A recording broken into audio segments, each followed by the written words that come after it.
guys, for today's video is gagawa tayo ng homemade na condensed milk. Ayan, nagpainit ako ng tubig guys, and then kapiranggot na butter siya. Kunti lang na butter na ilagay nyo. Nilagay ko na nagpainit ako ng tubig kasi tutunawin natin yan sa mainit na tubig. So, sa mahinang apoy, ilagay nyo lang. As in, mahinang-mahina para hindi masunog yung butter at saka hindi magkulay as in butter. So, naglagay ako ng 2 cups of water. Mainit na siya yung ilagay nyo para madaling matunaw yung butter natin. So, 2 cups talaga. Ganyan yung ginamit ko. Pinamineasure ko yan in 1 cup. Para hindi tayo masobra sa tubig. Or else masira yung measurement natin. So hihintayin natin na kumulo ito. Tutunayan natin yung butter. Kahit na konting butter lang ilagay nyo basta may butter. Ayan, as in na mahina lang talaga na apoy para hindi siya masunog talaga.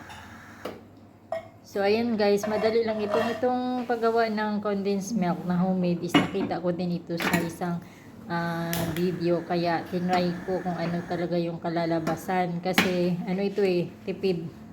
Tipid ito as marami kang magagawa. Kaysa bumili ka dun sa supermarket o sa tindahan.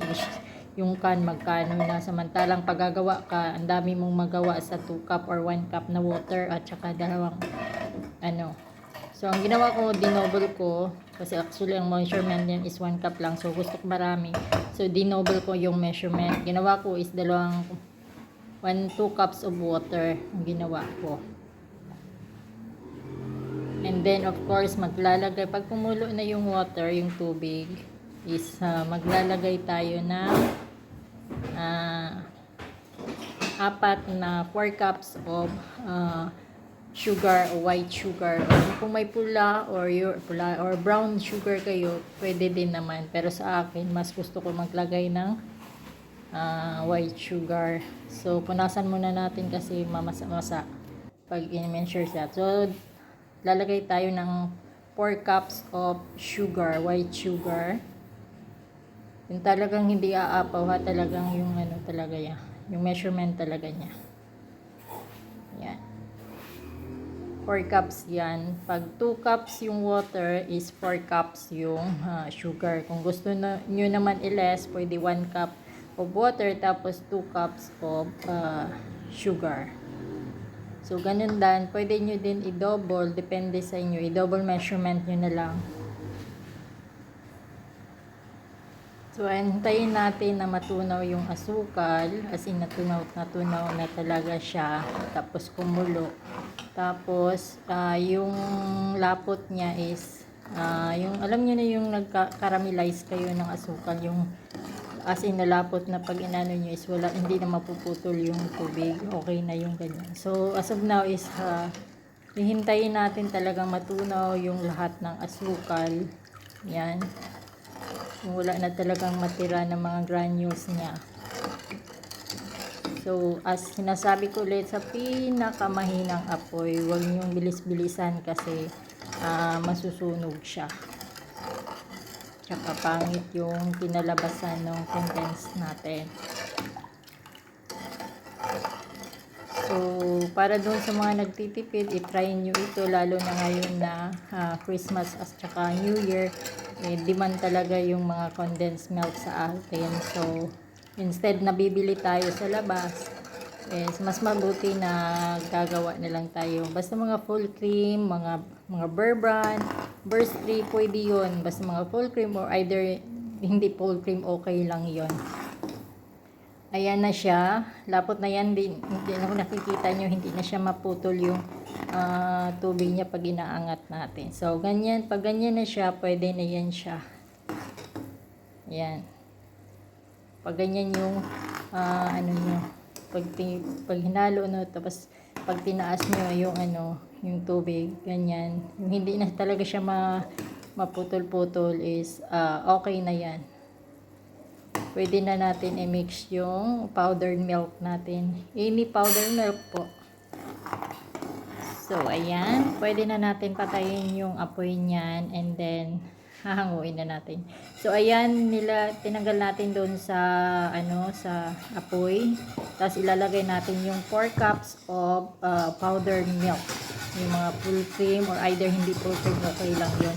So, habang mainit pa, ilagay nyo dahan-dahan yung powdered milk para matunaw. Mas maigi na idahan-dahan nyo para wala talagang mamumuo na mga powder at i-mix nyo lang talaga ng i-mix hanggang sa matunaw siya. So, ayan, ganyan lang kasimple ang pagkagawa ng ating homemade na condensed milk. Bali, 4 na cups ng powder milk. So, ayan, halo lang tayo ng halo hanggang sa matunaw yung gatas, yung milk natin. So, ang tendency kasi kaya hindi na tinanggal na natin sa apoy at saka nilagay natin yung gatas is para hindi kasi pag nilagay pa natin sa apoy yan magmumuo yung or magbilog-bilog yung gatas. So, ginawa natin is tinanggal natin at saka i-mix natin hanggang mainit pa yung caramelize natin. So, ganyan lang kasimple ang paggawa ng ating condensed milk. Sa mga gustong mag-try nyo din ito sa bahay nyo, makakatipid kayo. Ganyan lang, napakasimpleng gawin at saka budget na budget talaga. Talagang marami kang magagawa. At saka wala namang pinagkaiba, ganun din naman ang lasa niya. So ganyan lang kasimple, mix lang tayo guys. Ayan, hanggang sa asin na tunaw na yung powder milk natin. I-try nyo ito doon sa mga mahilig na gumagawa ng mga matatamis. Ayan. So, ayan na guys, tingnan nyo, wala na siyang namumuo. At ganyan na yung natin, yung homemade na condensed milk. So, kung sa tingin nyo is mayroon pa, i-mix nyo lang ng mix talaga hanggang sa wala na siyang mabuo-buo. So, nagtatanong ko, ibabalik pa ba natin sa apoy? Hindi na po. Huwag na po natin ibalik sa apoy. Ganyan lang siya. Hanggang sa matunaw yung gatas. So, ayan. Ganun kasimple guys. Kung gusto nyo, subukan sa bahay nyo, gawin nyo. Makakatipid kayo. Ito yung the homemade condensed milk natin. So, sa mahilig dyan gumagawa ng mga matatamis na pagkain na kailangan ng condensed milk, gumawa kayo nito kasi talagang makakatipid kayo sa budget. Ayan. Mix lang natin ng mix hanggang sa matunaw. And after that is ililipat na natin sa ating jar pag medyo malamig-lamig na siya. So, ayan na ang ating homemade na condensed milk, mga inday. So, medyo marami-rami yung nagawa ko. Ayan. O, diba? Makakatipid tayo sa budget. Kaysa naman bumili tayo dun sa tindahan, yung isang can, magkano yun, diba? So, ayan, ilang can na yan. So, nilipat ko na dyan and after that pa, lalamigin ko lang. And then, ilalagay ko na doon sa ref. Kasi pag gagawa ko ng matamis, pwede ko nang gamitin. So, ayan guys. Pupunasan natin yung mga na nahulog. So, see, ang dami-dami. Ayan. Iyan natin ang homemade na condensed milk natin. So, thank you guys. Ang sarap. Pareho lang din ng lasa. Nikmay ko. So, may mga konti pa, sayang-sayang din.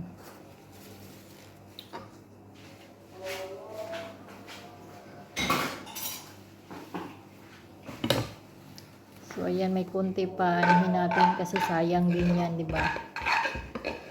Ayan.